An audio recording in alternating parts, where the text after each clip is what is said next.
All right, everyone. This is going to be homework help for section 6.5 in Math 2 inside the Big Ideas book. What we're looking at here, that is a mid-segment triangle. A mid-segment triangle. Couple important things about that. It's a triangle by making the midpoints.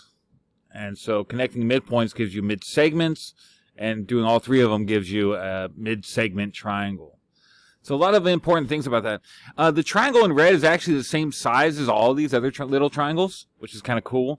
And the side DE here is parallel to side CB. Okay, let's move that in. Okay, so a couple other things we're going to need to do here. How do we show that they're parallel here? Well, the theorem says it, but how we want to show it here is by using slopes. And you would only know that because they told you right here. So let's review slopes. This is going to be easier, I think, to draw on my paper, and we'll go from there. So a couple things to remember. Slope is rise over run. That's how you measure slope. So that's just a fact. So I'm going to put a little cloud around there. That was not given to us, but we need to know that for that. So what you do with slope is you do rise over run. You can also do, I should have put over here, the slope formula if you want to use both points. Okay, so when you graph it, you need to use graph paper, okay, because it's going to be much easier to see the slopes when you do that. So if you don't have it on graph paper, then you got to do the formula, and then you'll make sure you get it right. But on the graph paper, you can sort of see. If I was going to go from D to E, I would rise 1, 2, and then run 1, 2. Up 2 and over 2. So I might say DE and then put slope down here. DE slope is up 2, over 2. And those are both positive, by the way. So it's 2 over 2 or just 1.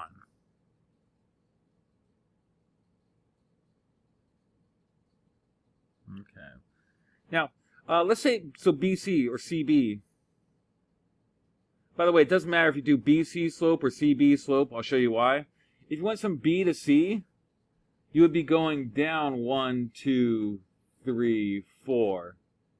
Negative 4, and then across 1, 2, 3, 4. In the negative direction. So 4 over 4, or sorry, negative 4 of negative 4. But wait, they look different. But they're the same.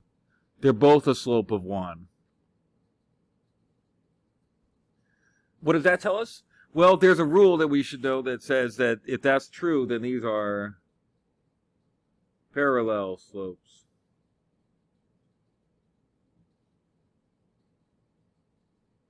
So that's how we know. Okay. Whoops. Parallel slopes are equal. Because the slopes DE and CB are both, that should be 1. All right? And this notation here says DE is parallel to CB. DE segment, because they have the bar over it, that reminds you they're talking about the segment. It's not two random points, but actually the segment. DE length, so what's the difference between these two? DE equals, they're saying what's it equal to in terms of length. Okay. Let's check this out. DE and CB, we need to know the lengths. Okay, I'm going to show you two different ways to find the lengths. For DE, I'm going to do it this way. And for CB, I'll do it a little bit different way. If I pull out just that little triangle there, that little triangle we drew with the slope, like that, we said this side had 2 and that side had 2, because it's 2 boxes. Okay, whoops, I'm sorry, you can't see. There we go. I should have drawn this a little bit better, but it's a 2 and a 2. If you do the Pythagorean Theorem, a squared plus b squared equals c squared. This only because this is a right triangle, we can do this. We can say 2 squared plus 2 squared equals c squared. And that's 4 plus 4, which equals c squared. 4 plus 4 is 8. I move that in there. And then what you got to do here, you got to square root both sides. Square root of 8. Square root of c squared, and that's just c. Now, you can't do square root of 8. So you could leave it like that usually, But I don't think the book has it that way. Here's what we got to do. We have to remember the square root of 8 can be rewritten as 4 times 2. And square root of 4, the reason we do 4 times 2 is because we can do the square root of 4, it's just 2 and 2. So that's our answer for that. That is the length of, what do we find? DE. That's that segment right there from DE. What we did here, again, we're looking at this little triangle right here from D to E and redrawing it here. Using the Pythagorean Theorem, okay, and getting that. All right, so that's one of our lengths. The other length we need to do is CB. So CB, because it's different, I'm going to do the distance formula. Let's zoom out. We need the coordinates of CB.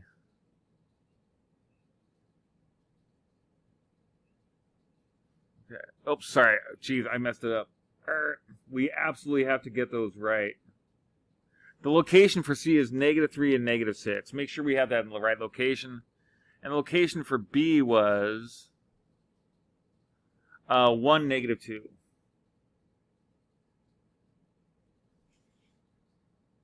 So this is a good technique if you are running out of paper in your notebook and you want to do an extra calculation. You can just put little post-it notes. This color is not showing up well on the computer, so I'm going to use this. Same point, so C and B. Okay, make sure you have the coordinates correctly because we're going to use the distance formula next. Now, again, I don't expect you to memorize that, but you can look it up and you should know where to find it, either in the book or on Google. The next thing is how to use it, okay?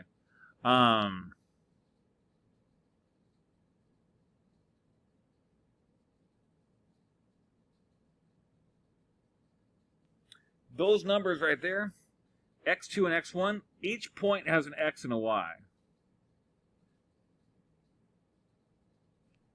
All right, but there's 2 points, so this is the first point, so I put a 1 and a 1.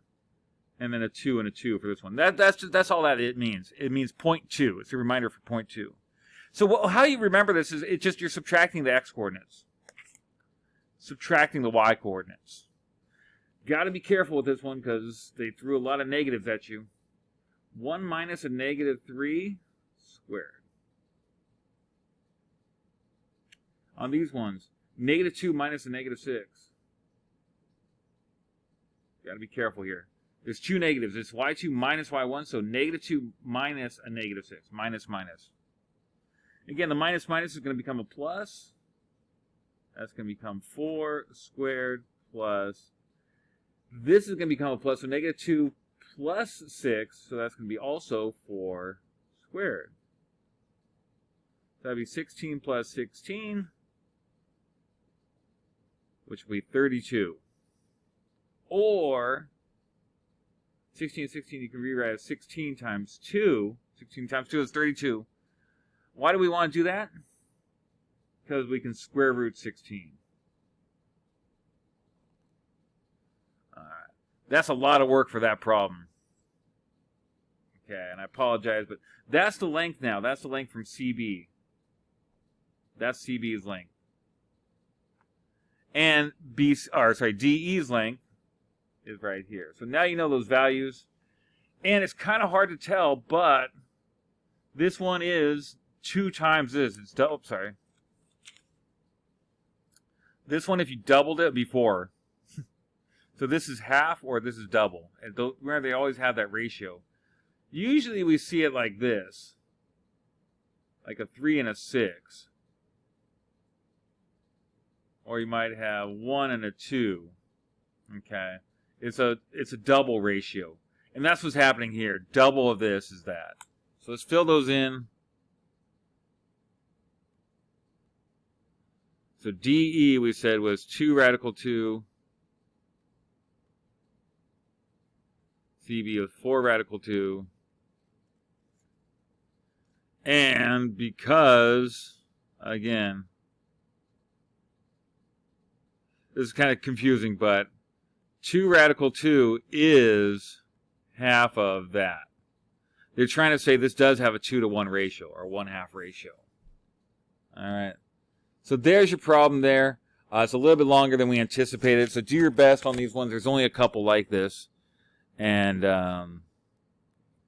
hopefully the rest of them will go a little faster now that you know how to do it. So yeah, you kind of have to use the distance formula. And again, watch the video again and just try and follow the similarities with this and the other one. Thanks for watching, guys.